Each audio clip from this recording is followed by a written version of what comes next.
announcement last week that the local elections will go ahead on Monday the 1st of November. There are all sorts of knock-on effects. Watch as we go from the local elections to education, because you might have noticed Monday the 1st of November was supposed to be the first day of the Matric exams. There are many matrics who have the right to vote. So then, there is now a change. Elijah Mhlanga, the spokesperson of the Department of Basic Education. Elijah, good afternoon to you and thank you for your time. What changes are you now making to the exam timetable? Good afternoon, Stephen. Well, the changes that we have made are in regard to the starting date of the final grade 12 examinations for 2021.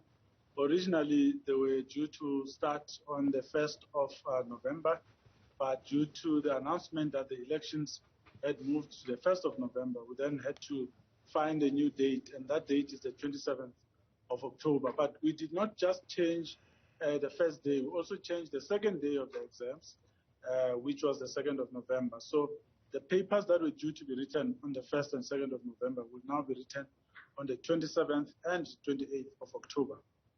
So it's just these changes. There are not going to be any other changes because of the election. I mean, we know when the election is, it shouldn't change now. No, these are just the two changes that we've made, and we want our candidates to be aware of them, their parents as well, because we don't want anyone missing the exams. But it's just the 2 days. We've now brought the exams forward. The fact that the election falls on a Monday, now, Elijah, this hasn't happened yet, and I think only the President has the legal power to do this, but the chances are that's going to be a long weekend, that the Monday will become a public holiday to allow people to vote. I mean, if that's the case, that's probably a little bit of good news for people studying. Absolutely, it's good news. They now have some days to study after writing the first two papers. In fact, with the original schedule, there was no space to rest in the way that we now have. Now there will be 4 days or 5 days if you're not writing business studies, which is the second paper to be written after English, which is written on the 27th of October. So there will be 5 days for you to prepare to go and vote, but also to prepare for the next set of papers that will follow after the elections. So there's some time now. We hope that our candidates will view it in a positive light as well, not negatively, to think that some days have been taken away from them. I do need to ask you about the exams themselves, and I mean, I realize that running matric exams in this country is difficult as it is when you consider the geographic issues.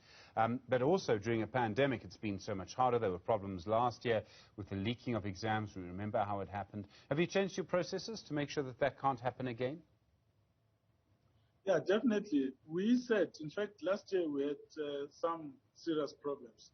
So after that, we sat down and we had to review the entire administration system of the exam, and we said, what is it that we needed to improve? So those improvements have been made. But as I'm speaking to you right now, we are in session with province one by one, talking to them, doing a check to say, have you made the improvements that we discussed and agreed needed to be made? But we're also collating the numbers, final figures of the candidates, and the number of marking centers, number of invigilators required. But there will be a specific briefing on that sometime in the next few weeks to tell the country exactly where we are in terms of state of readiness. But definitely changes have been made. We've tightened our security system, and we've also made sure that our storage facilities as well are double-checked, and we've added security personnel and systems to ensure that whoever tampers with the system is found out. Elijah Mhlanga, thanks very much indeed, spokesperson for the Department of Basic Education.